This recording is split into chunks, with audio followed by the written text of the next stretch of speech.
Hello, all. Dawn is already posting about it. We are, in fact, this is real. This is real, my friends. We are having a conversation. We're going to be in First Samuel chapter 28, also known, a passage well known as the Witch of Endor or the Medium at Endor. So it's going to be a lot of fun. So, all of you who want to run away from your family, or perhaps you don't want to run away from your family, you're just Canadian, join us. Should be, boom, should be there now. The link, come and join, and I'll see you in 5 minutes, okay? 5 minutes.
Hello, friends.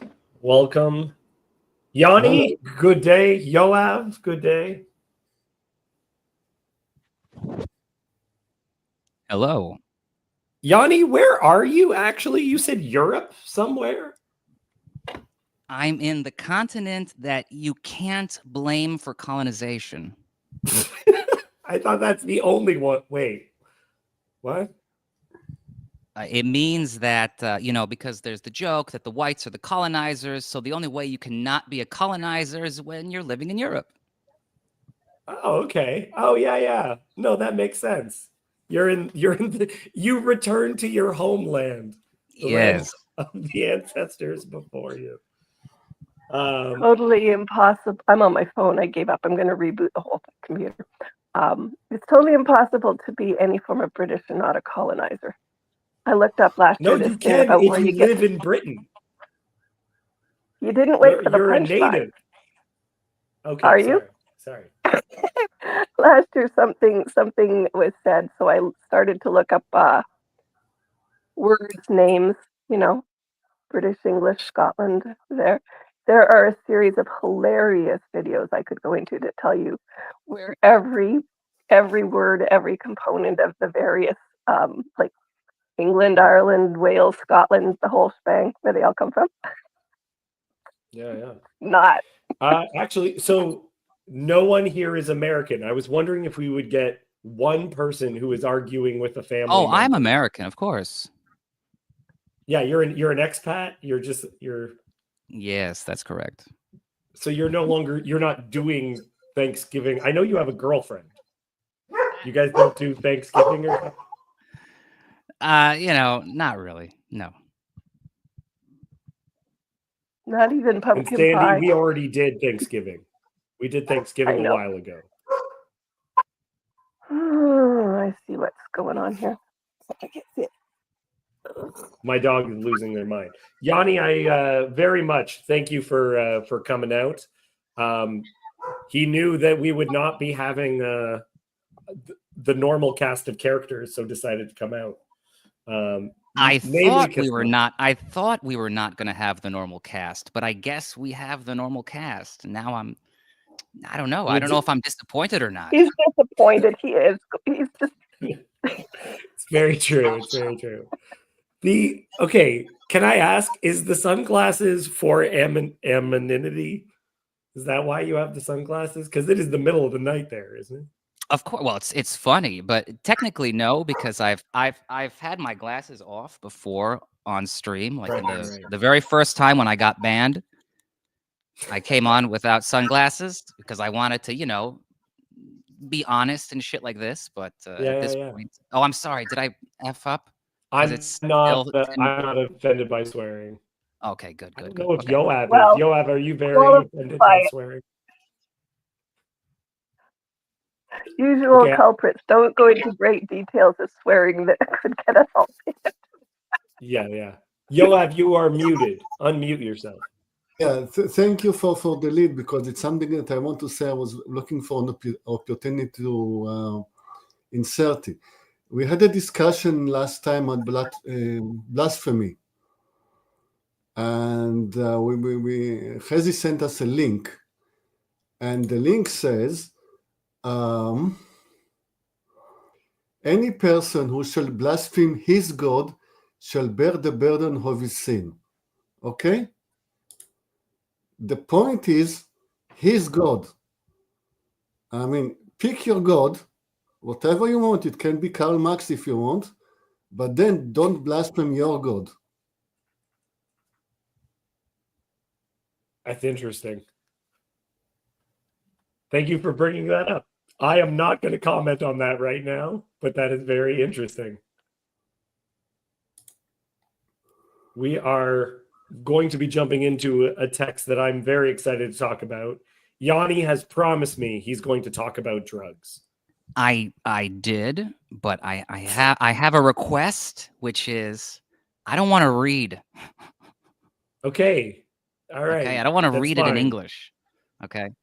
So if I can, because man, like once you start reading these things in Hebrew and Greek, oh my God, you can't go back. Reading this in English is like a sin.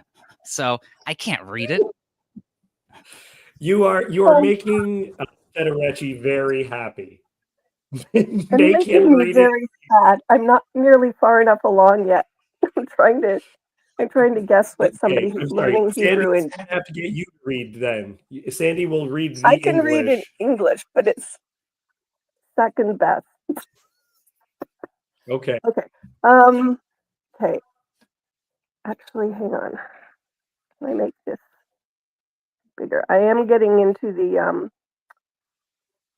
I'm going to turn this sideways, so apologies if this looks weird, but I'm going to see if I can get there we go. Till I get my Looks computer fine. back going. In those days, the Philistines gathered their forces to war to fight against Israel. And Achish said to David, "Understand that you and your men are to go out with me in the army." David said to Achish, "Very well, you shall know what your servant can do." And Achish said to David, "Very well, I will make you my bodyguard for life." Okay, Now pause. Samuel had died. Sorry. So this little bit, you'll remember David has run off, and he's kind of become a bit. Yeah, that's right. That's right, Kazi. He's joined forces kind of with the enemy. This guy Achish, and do you guys know why I think there's significance in this statement? Very well, I will make you my bodyguard for life. Do you know what I'm jumping at? I'm waiting for those This who was speak Hebrew Oh, to go. say. No, I'm waiting to see if they're going to tell you. For me, this is the job that he had for Saul. He watched Saul's armor. He was like, and fought Saul's battles for him.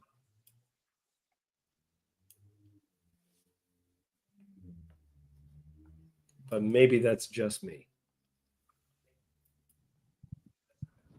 Okay, let's continue on. Sandy, we're leaving David. Second, what I learned from this is that Achish was more worried from his internal politics and getting stabbed by some contender to the throne than by David. I mean, he wouldn't trust David completely. We just trust him more than his own people. That's a very good point. And in the next chapter, we see these other people. Yeah, go ahead. Go ahead, Yawni.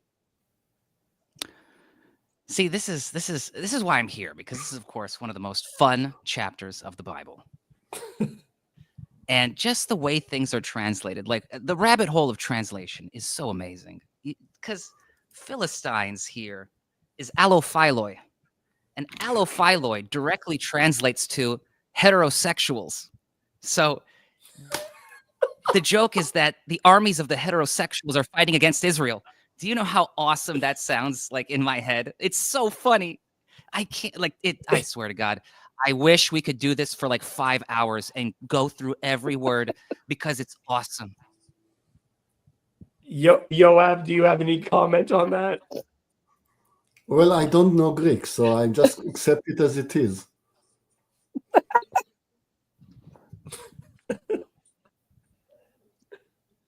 Yeah, because our oldest copies are not the Septuagint. They are the Hebrew. We have older Hebrew now.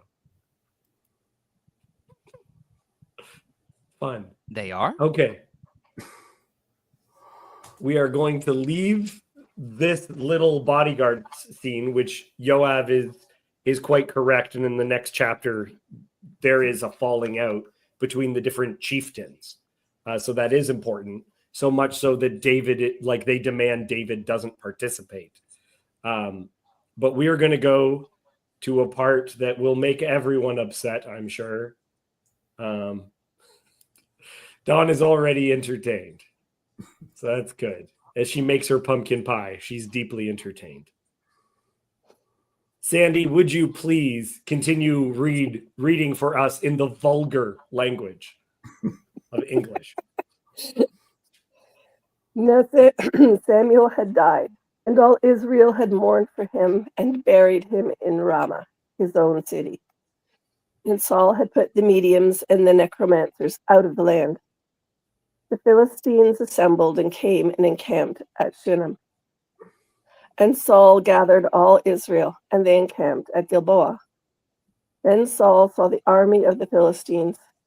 He was afraid, and his heart trembled greatly.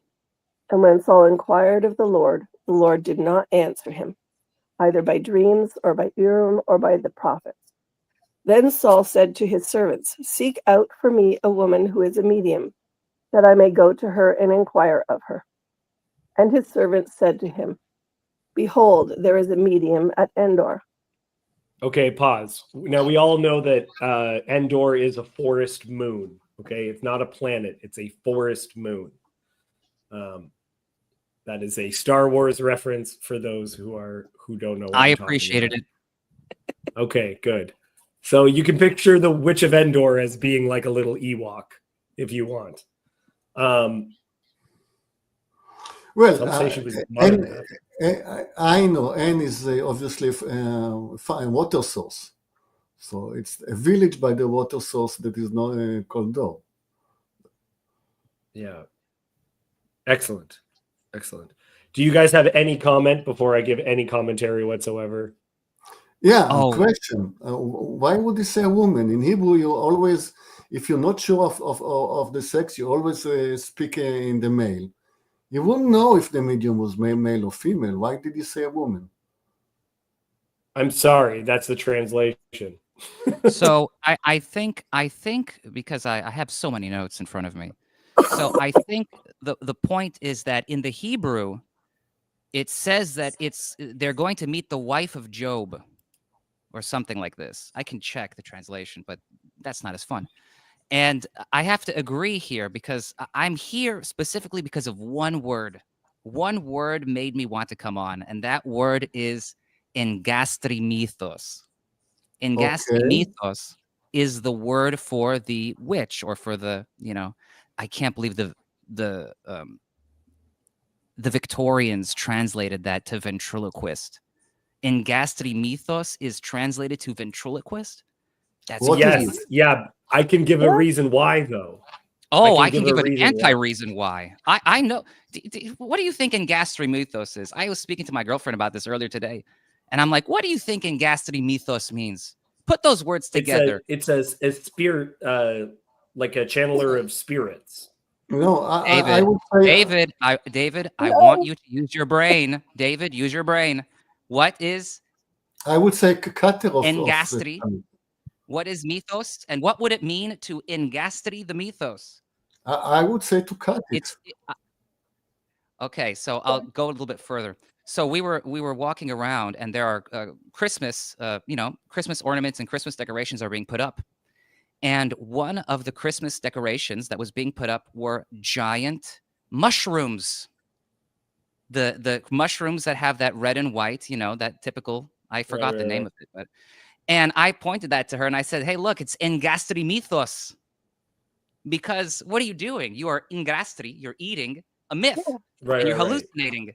So my shtick here is going to be that they went to do drugs, and essentially it was a Morpheus red pill situation where the drugs made Saul realize he was going to lose, and then he eats his last supper, and then the next scene he's dead.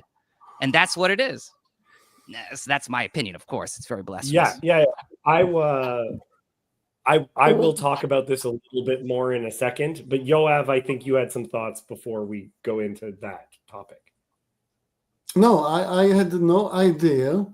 And in the spirit of yes and, I will say, the Hebrew is Eshet Baalat Ov. So it means that, Ov, I don't know what Ov is. It means that Ov will be the name for that mushroom. Amazing. Holy Mac. You're missing the face. Got a great face. Wow.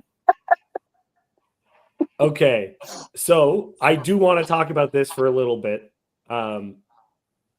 which is that the word in the New Testament for sorcery or witchcraft is pharmakia. Pharmakia, where we get the word pharmacy from. So same. the use of such substances within shamanism is, I mean, like the use to enter the spirit realm or whatever using certain substances. Sometimes, like in India, they could even do they could hyperventilate a particular way while meditating and produce hallucinogenic properties. But so there's ideas connected to this that are not, I would say it's not impossible. What the interpretation that you guys are throwing down is. Yes. Yeah. All of his. Okay. It's not just impossible. Sandy. It's the I'm truth. sorry, I'm cheating. I've got my computer up and I'm looking. I asked it to tell me what it was in Hebrew, but it gave me the Greek. So, because I typed it out just in, the English, whatever. But when I typed out just the word, you're right. It says ventriloquist, and I'm like, because if I ask it, it says it's actually an interpreter of entrails. Like, I have that's to more blame, what it sounds like. I have to blame the Victorians for this, because I think we underappreciate certain stages of the past. I mean, right now I feel like I sound like Kirk, pretending that I know what I'm talking about. But I think the Puritanism of the Victorians really affected Western, especially English language thinking. And that kind of Puritanism, I'm romantic. It's a romantic kind of fatalism. I don't know how to put it in words, but I mean, ventriloquist. I was telling my girlfriend, listen, you have men. These men kill all the women. They kill all the children. They kill everything, but they're going to go and listen to tummy rumblings for advice. Are you on drugs? And that's the answer. Yes, they were on drugs. Yes. So, it's interesting. Yes, I think this is important even in the current like maybe especially in the current context in a way, because look, I won't say why I was having a conversation on history with somebody, which is kind of weird because it came out of telling him I was having a really hard day, still being sick. And we ended up talking about history and how most people do not want you to look back on things, to talk about things from the past. They want it sort of sugar coated. That's not how it was phrased, but we don't want to have to look back and see how things were, because sometimes if you look back and you pay attention in the right way, you can actually have some very important, you can be challenged. That was what we came to, is people don't want to be challenged. And so they make it easy on themselves. And I'm kind of hearing elements of that here too. I see what you're saying, Sandy, but I think in a way you're categorically wrong, because museums exist and museums are entirely about looking at the past. Now, the difference is that if you're not invested in the story, then you don't care. So if you're at the museum and you see the Egyptians, you don't care. That's just some facts. But if you're, let's say, a Jew and you go to the museum and it's a Jewish, exhibit, you might feel insulted that they're doing something incorrectly, or something is mistranslated in the little plaque or something. So we always look at the past all the time, but it's when we feel invested in it and the fear of our story becoming negated, like we were losers of history.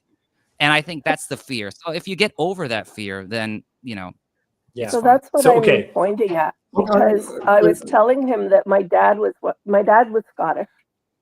He loved history. He could tell you all of the kings and queens. He could list all of the wars, all of the reasons, which clan was where, when, and everything. And then when he was sent to Canada in Second World War, what he grew up to be was he worked on titles. He was I don't know what you call it now. It would just be a paralegal now, but he used to do all the title searches. And he did a lot of them for the whole city of Toronto for the lawyer that him and my mom worked for. And he would, but he wouldn't just come and say, we sold a house in such and such a place and this and that.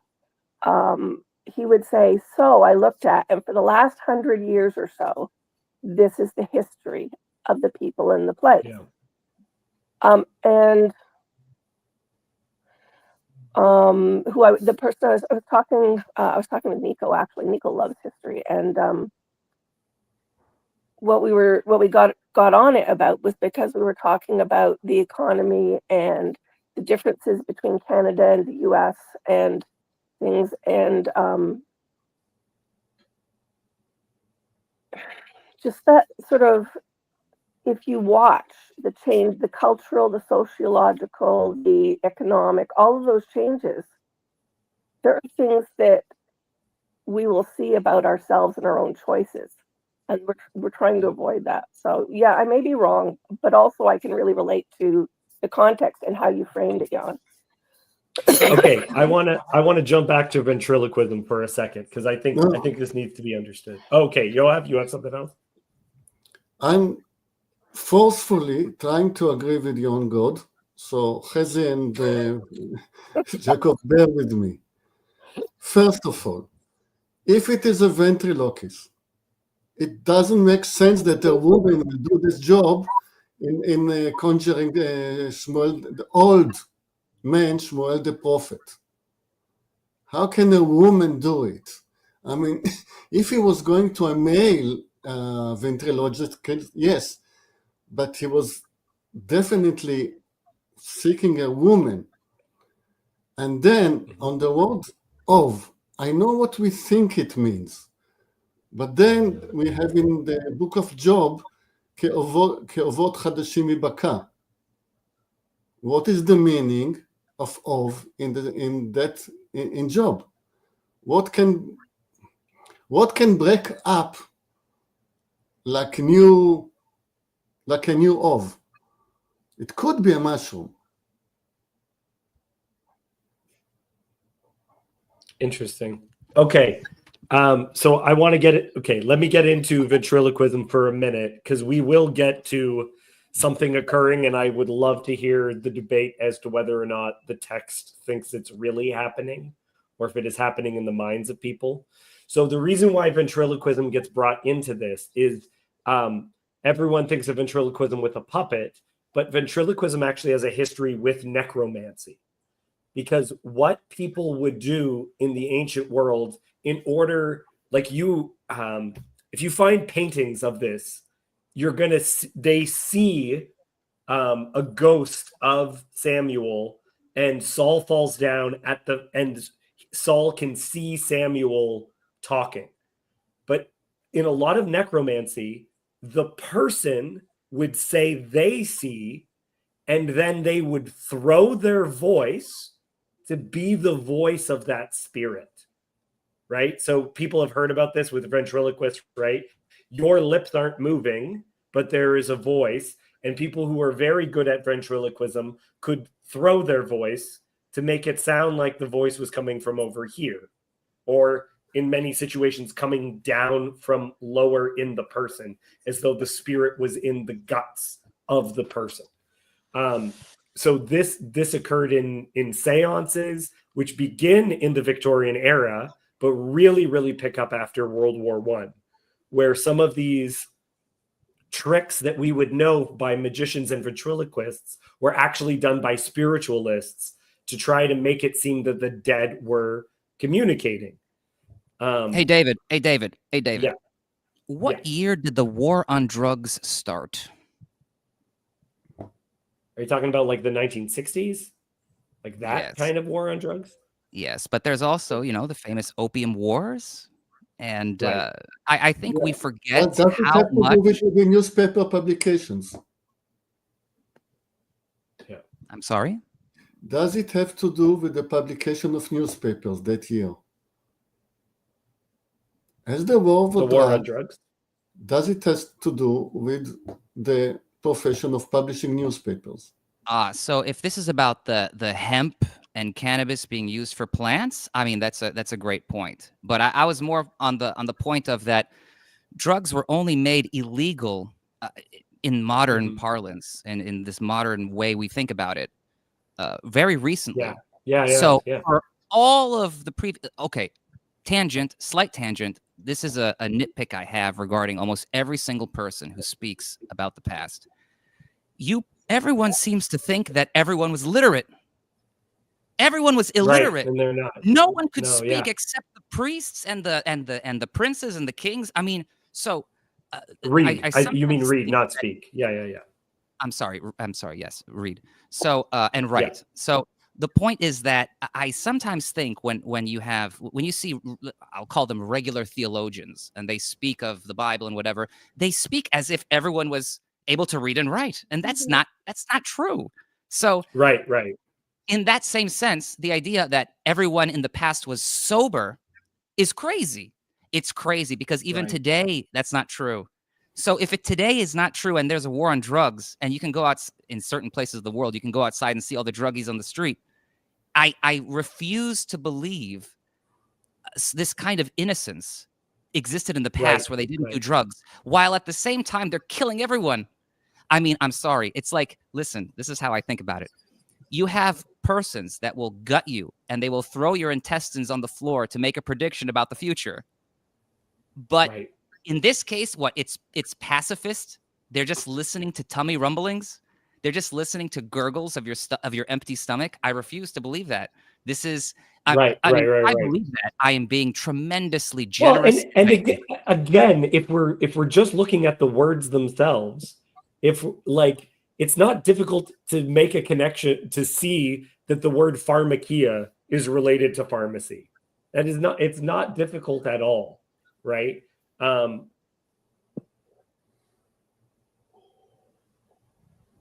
Yeah, I think there's a lot of points that are being made here that need to actually be dealt with, need to be considered as a viable option for interpretation within this passage.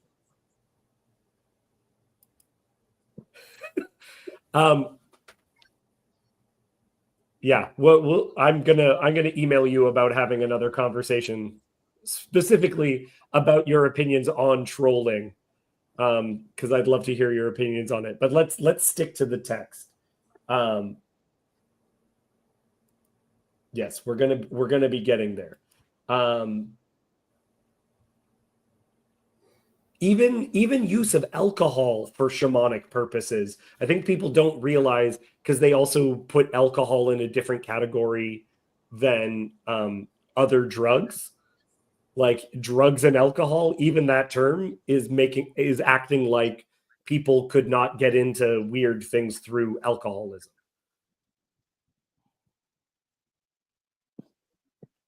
Sorry, Yoav, it looked like you were about to speak, but then you went on mute. I'll talk about it later. Let's go on. Awesome. Okay. Look, this is excellent. I'm having a wonderful time already. So let me add this to stage. Was there anything else? Okay, one of the things that is important just from the passage that we have not talked about yet is that it specifically states, where is it? Did I already pass it?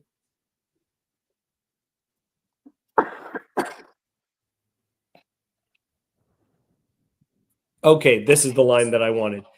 That Saul has sought to have God speak to him, but God is not speaking to him by the means that God has approved for the Israelites to hear.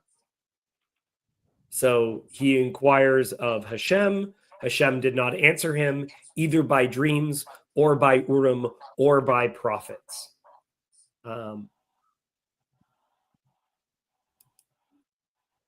So William, I was just learning about some of this stuff.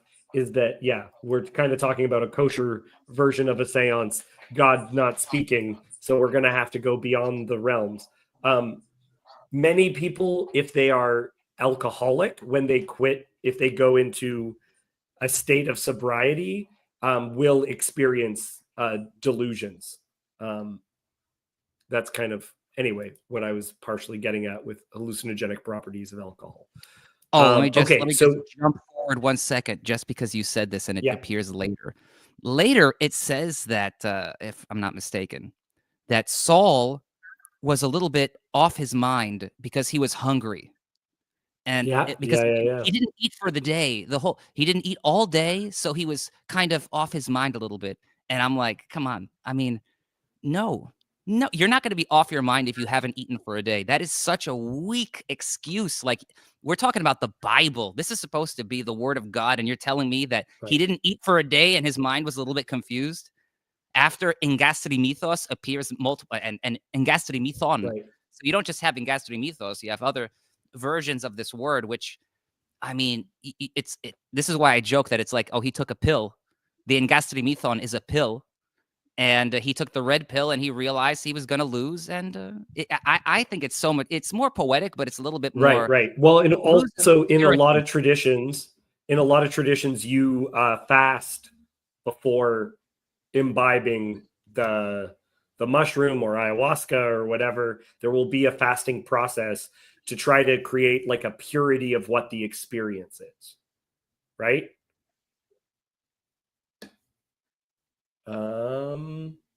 Yeah, this needs to be stated too. God's not speaking to him through Urim, but he also killed the priests, the people who would have had this ability to speak to God in this way. So he can't use the approved channels because he created all the issues related to that. Let's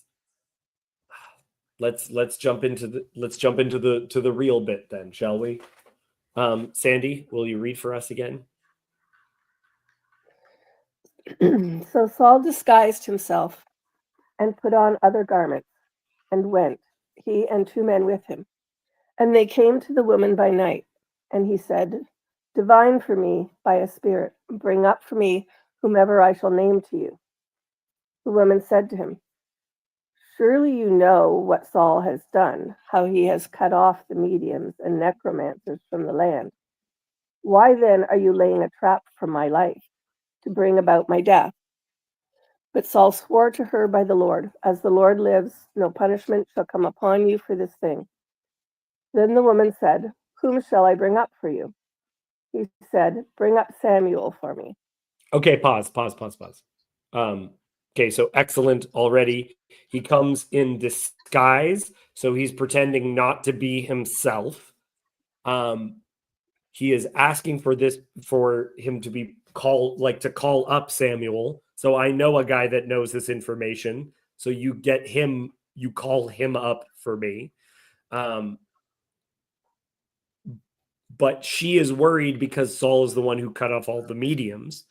And he swears, and even though he is in this act being disobedient to Hashem, he uses the name.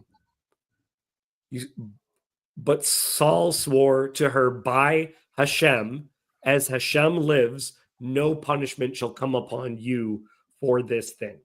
So he's invoking the exact source of his he's disobeying God and invoking God as an assurance that he will not do these sort of things. Does anyone have any other comments about this before we go any further? You're on mute, Yoav. English translation is awful. Divine for me by a spirit. It's 5, 6 words for one. Ksumili. I mean, the word is ksumi, do me magic. I mean, this is the modern use of the word. Is do me magic. It's doesn't say anything about spirits or divination, unless you translate directly of to a spirit. But then, what did Shaul mean by this verb, ksumili? I mean, do me a conjuring trick, fool me, do a ventriloquist trick on me, or do real magic, or what, or maybe cook something for me. Maybe it's magic in sort of magic portion sense of magic. I have no idea what the verb might mean to King Shaul at the time. Mm-hmm. Cannot be just do a trick and fool me. That's not what he meant. No, yeah. Well, so this becomes part of it, because some people say, well, it's you're not supposed to do these things because they're not real. The Torah, on its laws on not participating in these things, is not related in any way to the reality of them. It does not say don't do necromancy because it is ineffective. It never says it's ineffective, that you can't call. It doesn't say you can't speak to the dead. It says you shouldn't. So the completely different thing, right? Let me just. I want to read a quote from you. This is from Isaiah. And when they say to you, inquire of the mediums and the necromancers who chirp and mutter, should not a people inquire of their God? Should they inquire of the dead on behalf of the living, to the teaching and to the testimony? If they will not speak according to this word, it is because they have no dawn. So it uses these other, it doesn't say you can't speak to the dead. It's you shouldn't.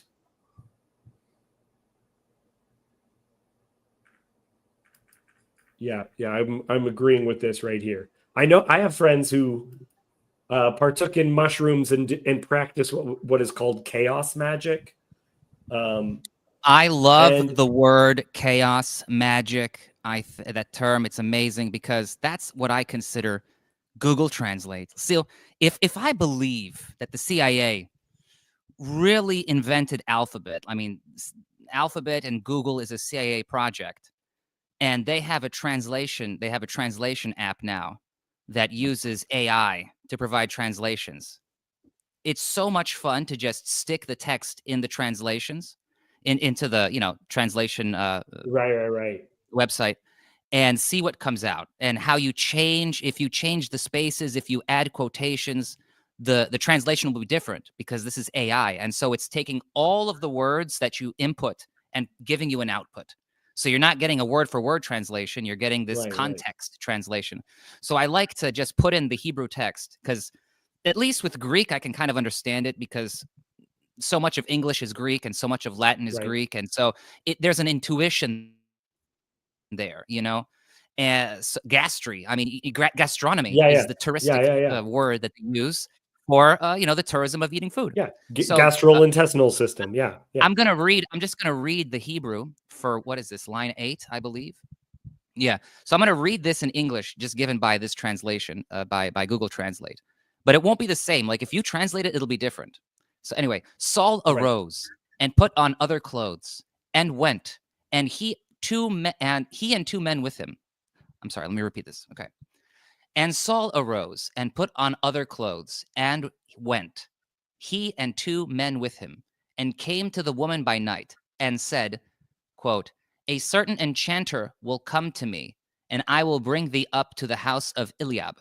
Now, why would you need a ventriloquist enchanter? An enchanter enchants you. An enchanter does something to you.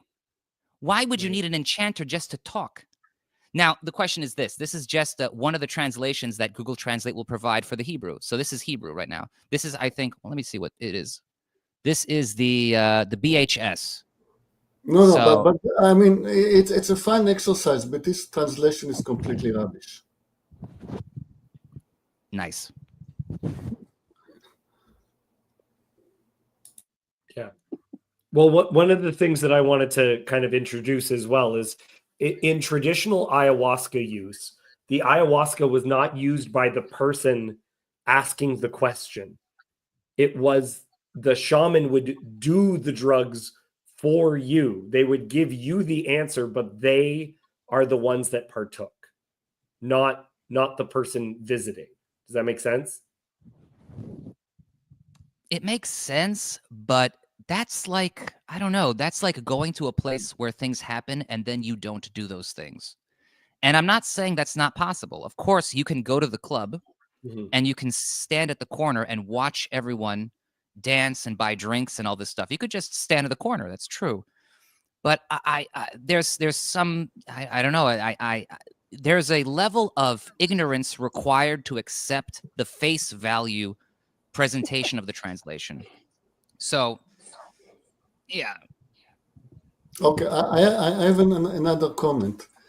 The Hebrew itself is uncertain because, I mean, in my version on the internet, the original word is kasumi, and then it is corrected. Somebody said, well, this is a copying error. It should have read kasami. So, and this is a different. Kasami is active. Do something active for me. Kasumi is passive. Have something done on you.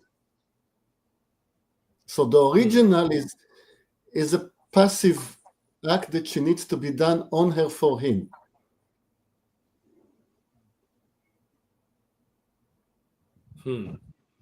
See, this is where the drama of is the Septuagint at all important, or is the Masoretic text important? Like which? Oh, there's the other one. What is it? The Samaritan Pentateuch, but that's only the first 5. So the whole mystery of the translations, and see, this is another thing where it's like if the Hebrew scribes make mistakes with, for example, Yod and Vav, right? I think it's Yod and Vav that are very similar. Yeah. And you can create an error. A Vav is just a Yod that's longer. Like if you just kept on going. So of course, this is where it's. See, I'm a scientist. I'm not from the humanities, so this is all new to me. But so I'm ignorant on so many things, but it's just too interesting. Yeah, that's a Yod versus a Vav. So what? It's just if you slipped your pen, a Yod would look like a Vav. Yeah, but as a scientist, I can accept a measurement error. I can accept a Yod turning into a Vav turning into a Yod, or they're disappearing completely. But the whole thing has to make sense. I mean, never mind the exact interpretation of one word. How can I read this story in a way that will actually make sense to me? The mushroom interpretation is one interpretation that can make sense. I mean, there could be others. Yeah. Okay, excellent stuff. I want to continue with the passage. Yeah, because I'm wondering what people will think is exactly is occurring here. Let's go from verse 11, shall we, Sandy?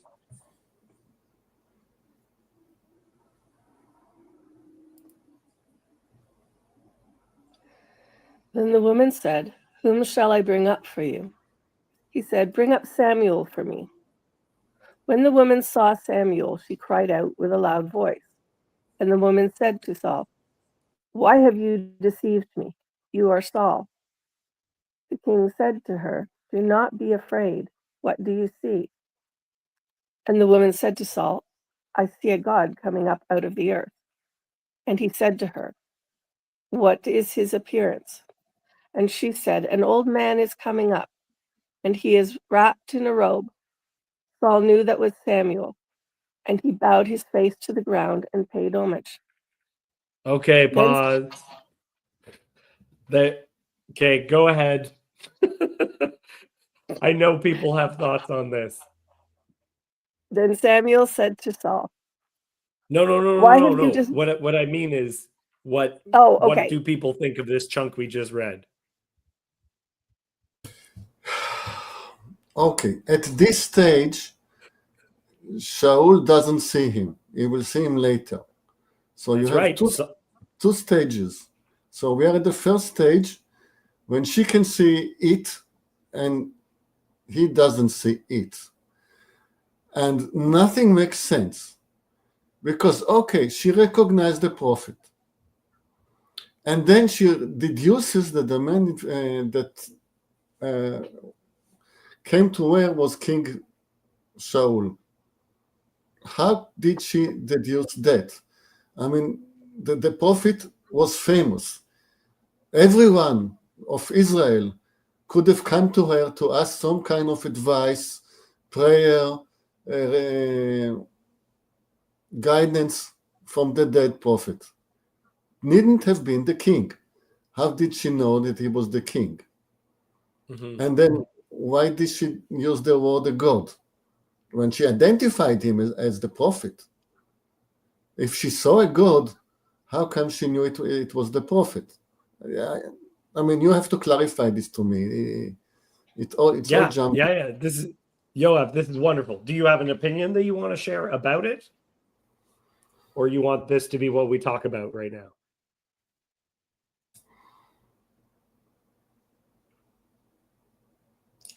Yes, I have something irrelevant to share. Samuel was not buried with his coat. This is not how you bury people. You don't. I know it was his favorite coat. He was not buried with it. It means that when you are in heaven, you are wearing the clothes that identify you. Because you can ask the question, what should I wear for heaven? Whatever identifies you. So, and Samuel is referred to repeatedly as the guy with the cloak.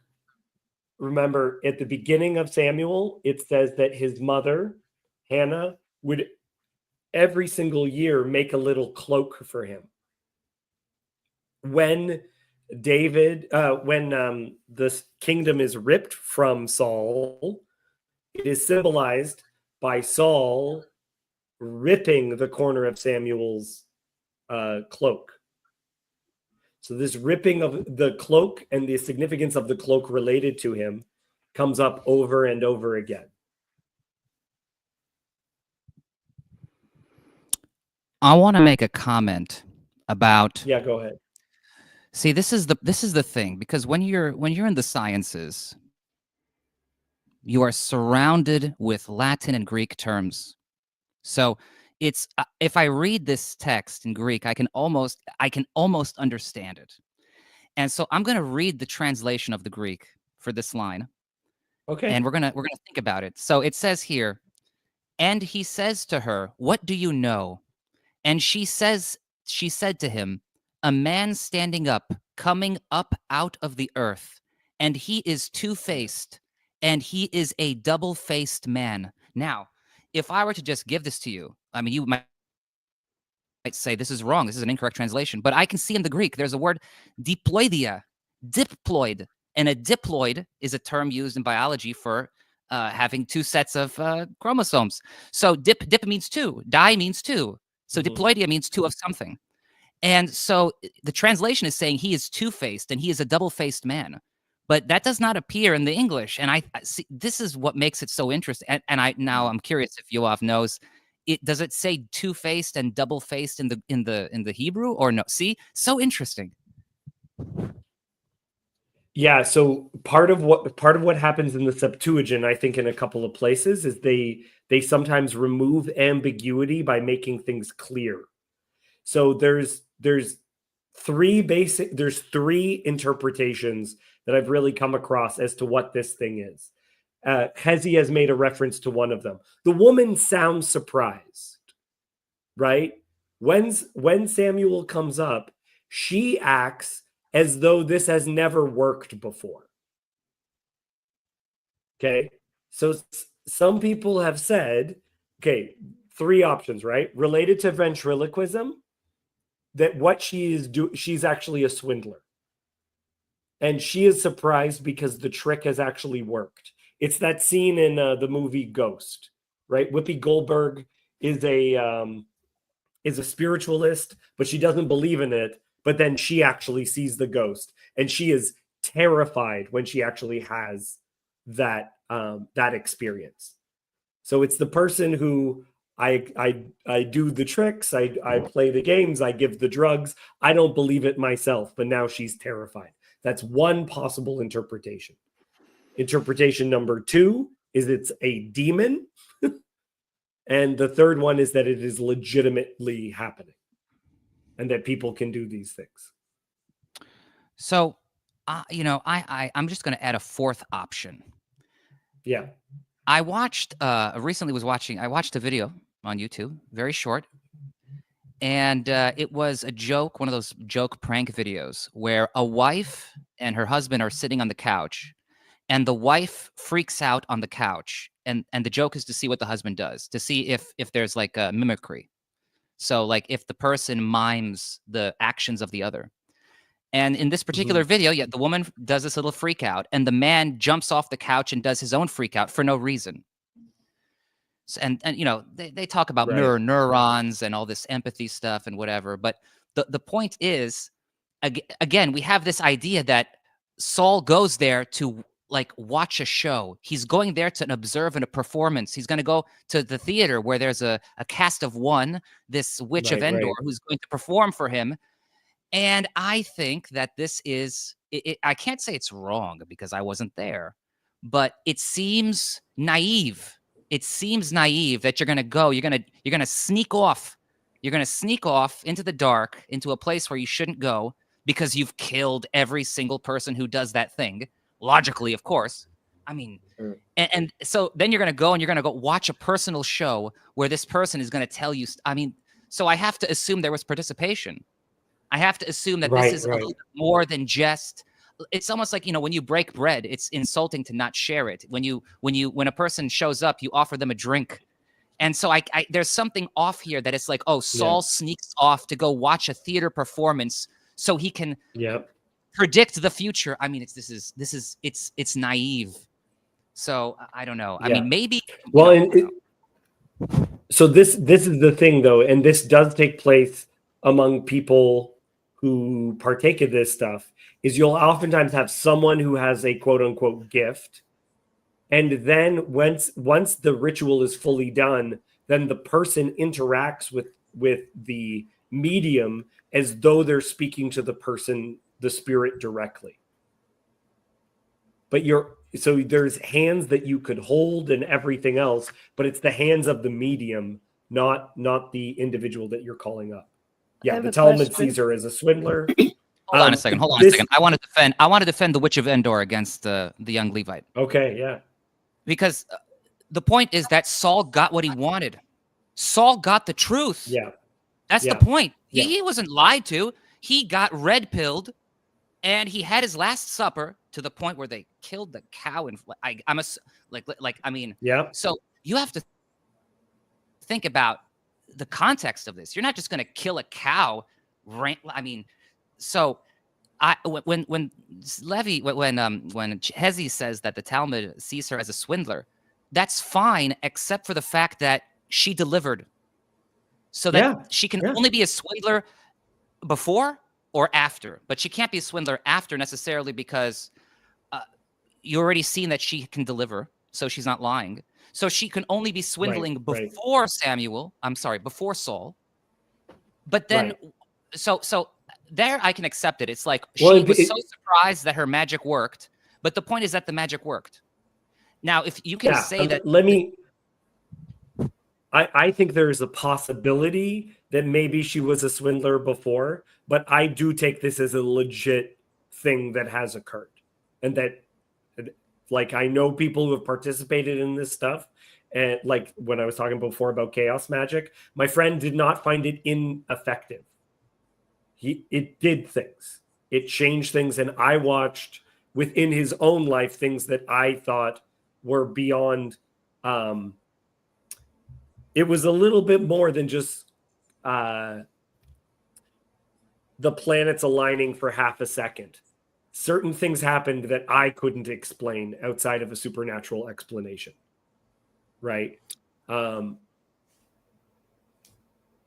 Comments. Yeah, First, I don't know. I think that no cows were harmed in the process, as far as I could read in advance. Second, about the Greeks saying it was two-faced. Not necessarily two-faced. It could be of two values, or containing two sets. Or it was a duplicity of something, but it shouldn't be taken literally as saying it was a person with two faces. It's sort of a double entity. Maybe meaning to say both alive and dead. I don't know.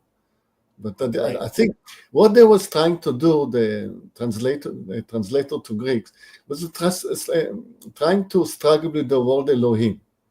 Mm-hmm. So there is why in the plural. So that was their best effort. It was something that is of dual constituency. I have a question. It related to something said before, but it may apply here as well. When you guys were talking about how if you went to the seance, you would speak to the medium, the one that's leading the seance. You speak to them when you're speaking to the dead, the person that you want to speak to. As you were saying that, I was thinking about I was thinking about my son, and as I learned ASL, all the times I would go, and because my language is not so good, times you would also have an interpreter there. And the interpreter is trained in the use of language for the purposes of interpreting. So they have a particular knowledge of the language and skill set for how to shift between them and relay things in them. The first rule is you don't talk to the interpreter. You talk to the person. The interpreter is, in this sense, the person in between you and the person with whom you're conversing. Yeah. Same as they would be in any other language. But in ASL, it's so visual. Like, I'm there and I would be talking to somebody deaf, and at the same time, my eyes are taking in the deaf person and their words with the English of the interpreter, and my words in English with the signs of the interpreter. And you could see the places there was a shift where something didn't line up. Sometimes I would repeat myself, rephrase it, re-ask the question. There's something of that feeling that I get here when first is why would you be talking directly to the person who's supposed to be connecting you with the person you really want to talk to? And B, is it somehow an expression trying to say that reality of both and was visible, like that recognizing a place where that interpreter becomes themselves instead of just the words of the person for whom they're translating? Is that some element of this, possibly of this context of the dual? Is it an awareness thing of some kind? Yeah, that's very interesting. I think I finally got what was happening there. There were two stages. We just finished the first stage, in which only the woman sees the prophet, and King Shaul just needs to ask her, what are you seeing? What are you seeing? What are you seeing? Okay? So she might be dreaming it or hallucinating it. She must have taken wine or mushroom or whatever, or just singing herself into a trance, and she saw something. And that was the extent of her capabilities. She couldn't have done any more. And then Samuel took control. The active actor now is Samuel, and he's establishing the phone call. And now it's a direct phone call. I do want to make a reference to something. I think that's a great interpretation. I just want bringing up the Hebrew again, because this was one of the things that you made mention. The word for the ghost, which is seen, which in some translations gets translated as a spirit, is the word Elohim. Elohim repeatedly in the text refers to, well, El is God, Elohim is gods, but in the context, I saw a God. She sees a God ascending out of the earth, right? So she sees coming up, and I was learning some of this stuff. They would sometimes dig pits where some of these things would take place. So she sees coming up an Elohim. So there are some people that would translate the word Elohim not as God, but as a spirit being. And so like we know what a spirit being looks like, right? Like in ancient Greece, when people saw the gods, they emanated light. They would be sometimes see-through. They could walk through walls. These are images that ancient people had of what gods looked like when they would see them. And that might be what this woman sees. Because this means something. It is meaningful that she sees an Elohim. So what does that mean if not a spirit being? And it's weird that it's ascending. I don't know enough Hebrew. I don't know enough Judaism. I know that there's ascending and descending things that happen within Judaism. Yes. But if this was, it makes it sound like it's some kind of God that's attached to the earth, if it's only ascending. Like, why would she not see a God that's descending from the heights if it's a God? Right. It's coming out of the ground. Do it, Yawni. It's a little bit redundant of me just to read these translations that the CIA provides. However, what did I want to say here? I had a thing to say, but I forgot. It's okay. You want to talk about Elohim, God, or as spirit it was being? about something. It was. I have to erase one of these. Oh, okay. I remember now. The point was cold readings. Like, this screams out all of that cold reading stuff where you see, in the audience, I hear someone whose name starts with a D. This is, to me, I read the text and it seems exactly like that, because it seems that she's saying I'm seeing a God, and then it's Saul who says it's Samuel. So Saul is the one who's in the audience, who's being cold read.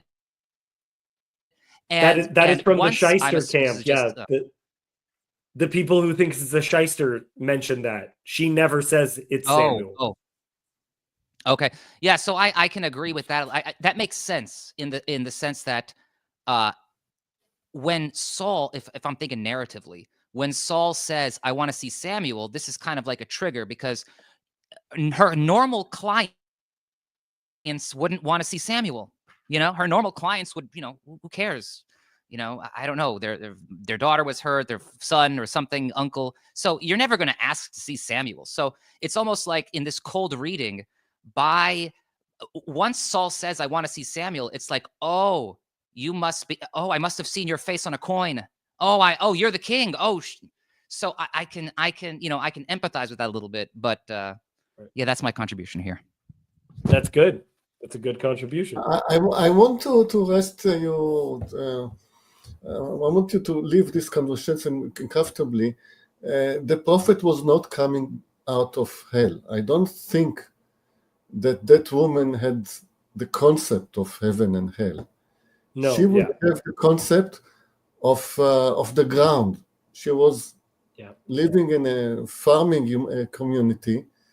She would have the concept of the fog coming out of the ground. So she imagined, she saw something that looks like a ghost coming out of the ground as the fog emerges from the ground. And yes, I mean, she might be hallucinating, she might be faking. Everybody knew that Samuel was wearing a coat. Yeah, it's the only thing she knew about the prophet, that he was wearing a coat. So that's the only thing she mentioned. She could have been faking it from the beginning. She could have been faking it completely. She imagined, the first thing that came into her mind was the sight of fog on the earth, like when she imagined ghosts. And then, as I said, the prophet starts the conversation. Excellent. And you know, as one who is atheist, who does not believe in these, you know, ghosts and whatever, that does seem.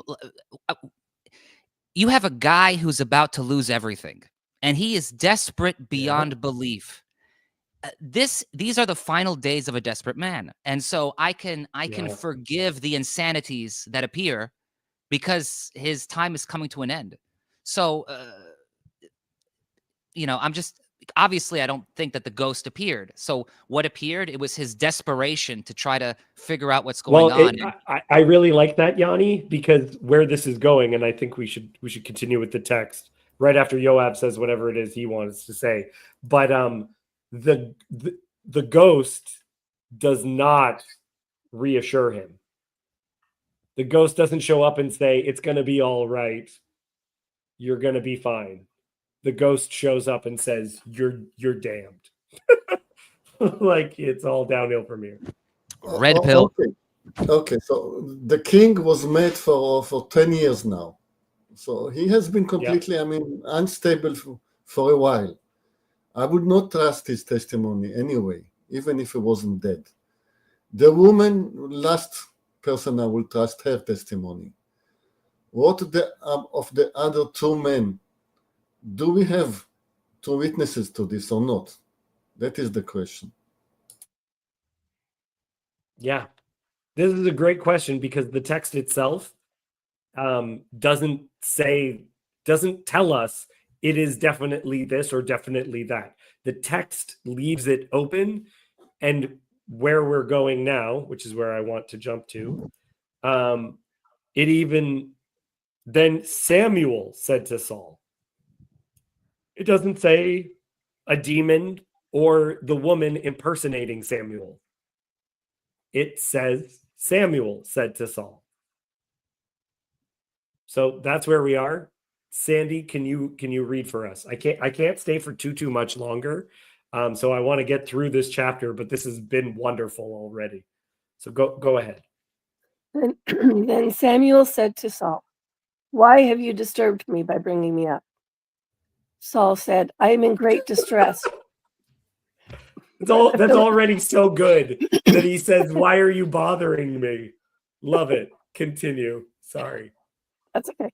Saul answered, "I'm in great distress, for the Philistines are warring against me, and God has turned away from me, and answers me no more, either by prophets or by dreams.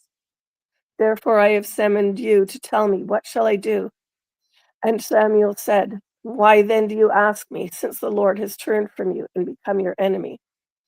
The Lord has done to you as he spoke by me, for the Lord has torn the kingdom out of your hand and given it to your neighbor David, because you did not obey the voice of the Lord and did not carry out his fierce wrath against Amalek. Therefore the Lord has done this to you." That's the end of. I can't see below. Thank you. Has anyone here watched the movie Ministry of an Ungentlemanly Warfare? I haven't seen it yet. I know what it's about. Hadn't heard of it yet. I cannot help but think of that movie when I read this, especially because when and where Philistines is translated as Philistine or Allophiloi. So in Genesis, the word Philistine exists. It describes, you know, like the different lands and whatever. But in this particular book, there is no Philistine. It's Allophiloi. I've seen another Septuagint, or I don't want to call them Septuagints, but I've seen another version of this where Philistine is in chapter 28 of Samuel. So there are some Greek texts that have a Philistine and some that have allophiloi. And I already forgot what I was going to say, man. I forget a lot of things. I have too many things going in my head, man. That's all right. Oh, okay, I okay. wanna- So I go would ahead, Jan. comment. Allophilo is that just somebody who is of the others. Yes. I mean, they have the Hebrews and the others. Because by then, the translators have realized that the Philistines were not one tribe. There was all of those people of the sea that came in together. Yeah. The sea peoples they are often referred to. So and then they have connections to other cultures. Yeah. Okay. In English, it's affiliated with the others. Allophilo is affiliated with the others. Okay, I want to observe something, because you did not obey the voice of Hashem and did carry out his fierce wrath against Amalek. Therefore, Hashem has done this thing to you this day. So if we remember, let me share this for 1 second. This is when Saul disobeyed God. This is all the way back in chapter 15. Has Hashem as great delight in burnt offerings and sacrifices, as in obeying the voice of Hashem? Behold, to obey is better than sacrifice, and to listen than the fat of rams. For rebellion is as the sin of divination, and presumption is as as iniquity and idolatry. So the text, this is coming fully in circle. It is actually saying that the thing that he did before in disobeying God was directly connected to the concept of idolatry and divination. This kind of sinful act, these are somehow connected to each other, because we will see certain things as utterly different sins, but within the text, it is saying God's rejection, it's always the same thing. Go ahead.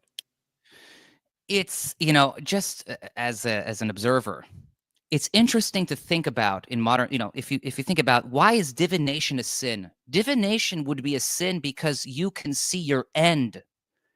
So if you want to guarantee that you will have no deviations from the plan, you can't even let others speculate as to how the future will unfold. And, right. Listen, I don't want to, I mean, there's a big problem in the Middle East right now. And there are many persons who are predicting the future about what's going to happen there. And you have very different futures that are being concluded, extremely different futures. Imagine if one of those sides knew what was going to happen. They would know they would lose. One of the sides is going to lose. So right. Horror. There's a kind of horror because, again, you have to realize this is a small people. This is a tribe of nomads that go from land to land with the dream that their God will give them a piece of land forever. So the idea of them learning that this will never be possible is the greatest cosmic horror for them. So they can't even listen. I feel bad almost for them, because to know the future is to know that you're condemned. I mean, no one believes that the United States will exist in 1,000 years. So does that mean that swearing to the Constitution is redundant? Yes. Now, I think this is so important, because Yawni, you were there for when we talked about Macbeth. You were in the comments for that too, and that's a major part of that story as well. What you do when you think that you understand how fate works, and how that can drive you absolutely mad. Like, I met my wife like a decade before we started dating, and we went in completely different directions. made mistakes and then came back to each other, what would our lives have been if we somehow learned from divination that we were going to end up together? What actions would we have taken that would have utterly ruined ourselves in order to put ourselves into that position? And what would that do for our own self-reflection? It's a good question. So I was thinking, I was going to comment on the verse you pulled up. When you read the verse, to obey is better than sacrifice, and that rest of that, immediately thought back to Genesis. Somewhere I was talking with somebody recently about Adam naming the animals, and the fact that it's not just pulling a name out of his hat. He's somehow God is in his time. God has him name the animals, but he names them what they are. He's somehow given this place where he knows what they are, and therefore he calls them what they are. But then we go ahead and we eat from the tree, and I wonder, like, is there because it's, in a sense, I was seeing as you read that the tree is like a form of divination. You can trust God, and that would apply to us any day, anything in our lives. Now, we trust God, or we try to figure it out on our own. We either look to God for revelation, for some relational direction that we're moving, or everything else that we chose leans into a form of divination and therefore idolatry. Good stuff. Let's go back to the text. I just want you to know that I did check the Hebrew, and the word Philistines does appear in the Hebrew. Just so you know. Yes, it does. But I have a technicality for that, which is that, of course, the Septuagint and the Masoretic texts somehow are not consistent for some reason. You know, I don't know why, but they're not. So, given that, yes, I Philistine is in the Hebrew, where because you can see the letter F and then the whatever the Hebrew word the letter is for the letter F and stuff. So you can see that it has a different root and all that stuff. Thank you. Okay, let's go in. Sandy, go from 19. Yep. Moreover, the Lord will give Israel also with you into the hand of the Philistines. And tomorrow you and your sons shall be with me. The Lord will give the army of Israel also into the hand of the Philistines. Then Saul fell at once full length on the ground, filled with fear, because of the words of Samuel. And there was no strength in him, for he had eaten nothing all day and all night. And the woman came to Saul, and when she saw that he was terrified, she said to him, Behold, your servant has obeyed you. I have taken my life in my hand and have listened to what you have said to me.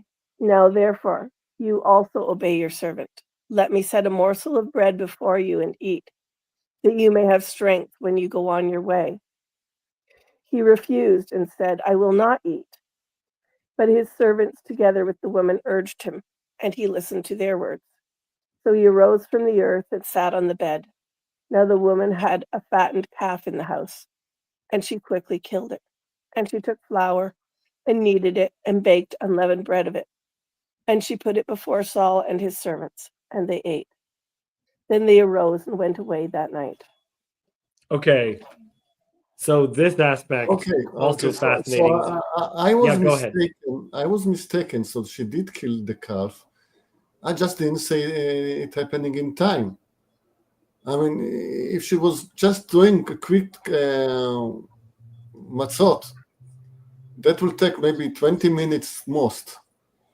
You need more time for that to cook the calf. When they're eating the calf raw. Yeah.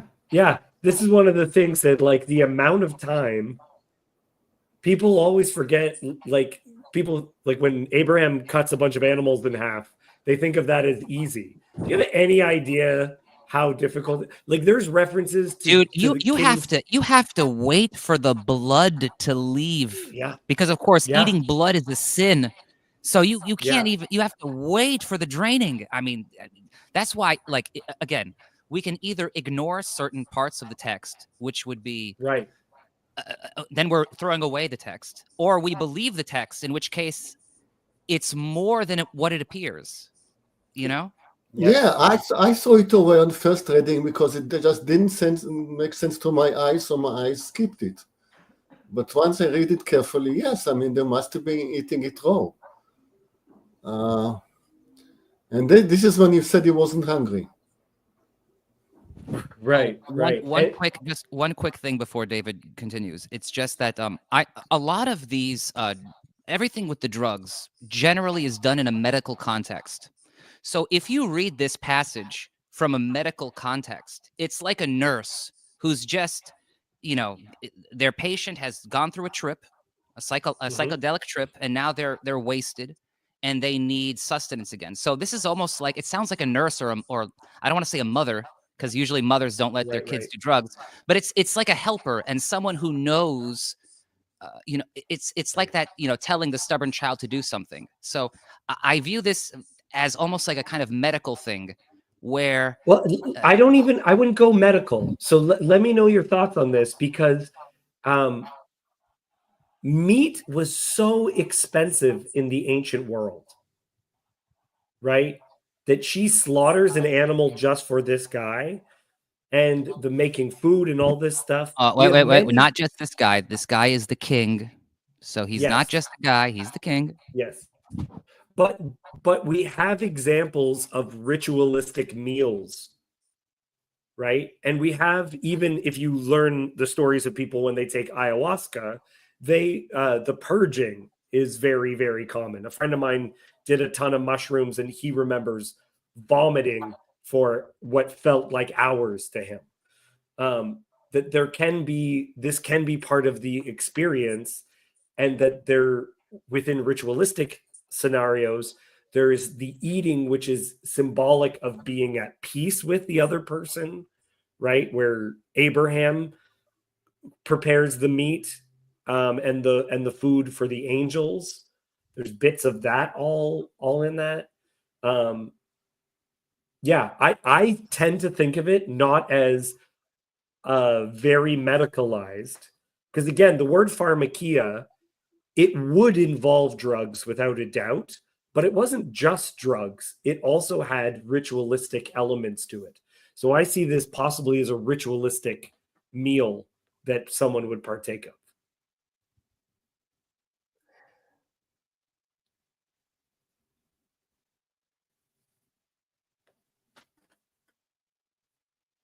Yawni, I threw out a lot of stuff related to ayahuasca as well, and the eating and the purging and all that stuff. Do you have any thoughts on it?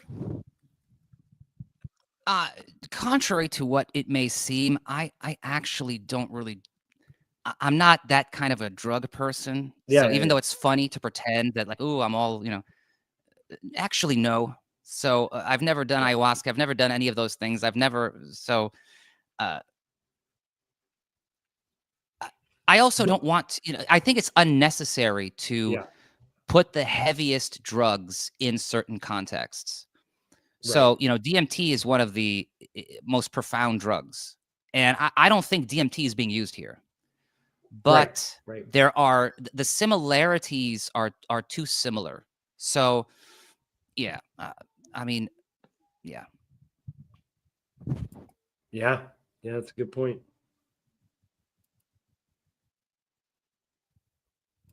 Sorry, Cassandra is joining us. So he proposed her, she wouldn't be, promised her she wouldn't be punished.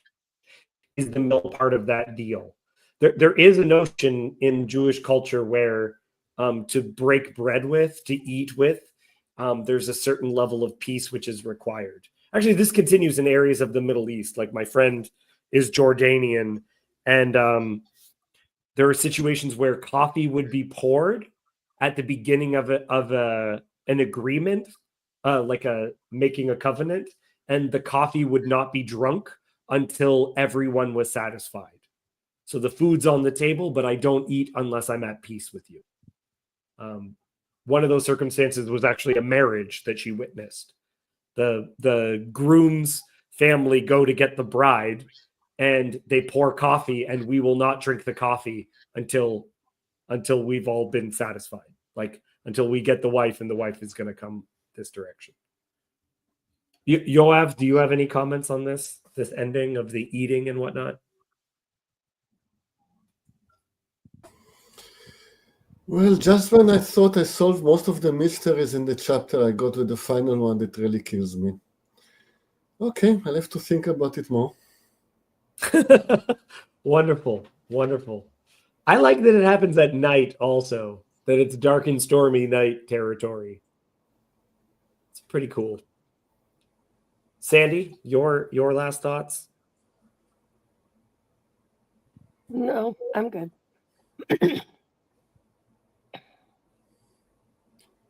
This was very fruitful. I didn't know how this conversation was going to go, if I would feel derailed by this, but I think this was a very interesting conversation, and I think the chat agrees.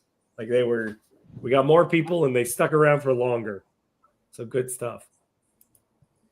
I mean, this we could spend like so many hours just on this chapter, man. And I feel bad because I feel like 50% of everything I will say is horrifically blasphemous. So I don't want to say too many things, you know, because it's just an opinion.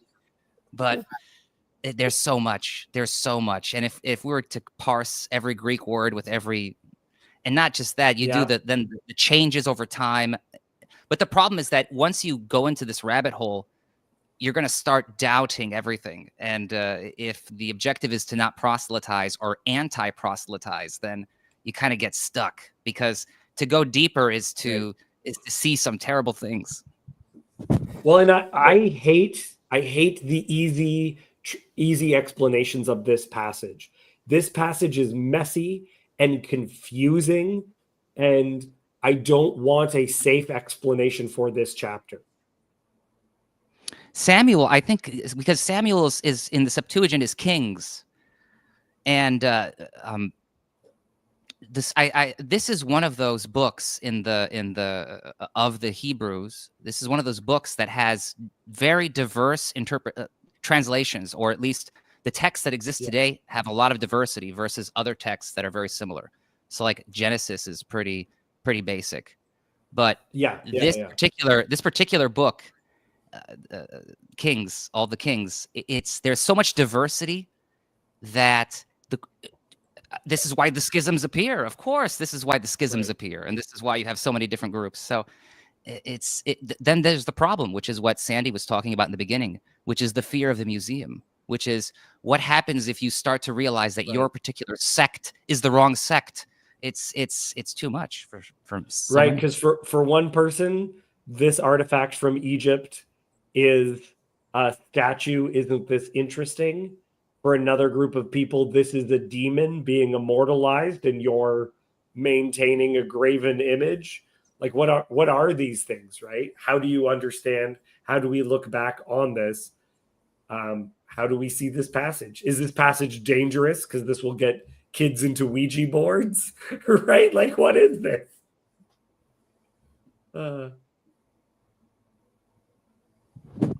I almost wish we would go to the next chapter so we could do his thousands and 10,000s, but I guess we could save the thousands and 10,000s for the next week.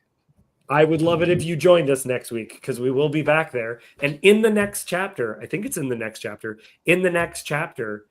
David uses the ephod, and uses the Urim and Thummim. And it doesn't give a yes or no answer. It has a message for him. So we'll be back to what forms of divination are allowed in the very next chapter. So yeah, we'll be continuing these conversations. Guys, I gotta get going. This was a great conversation. Happy Thanksgiving to those who are American, especially to Yawni, who is an American not living in America. I have to represent. Yeah, the land without colonizers is where he is. I love that technicality. Yes. Yawni, an indigenous person, the indigenous man back in his native land. Okay, I'll see you guys later. Thank you so much. Bye-bye. Bye. Bye.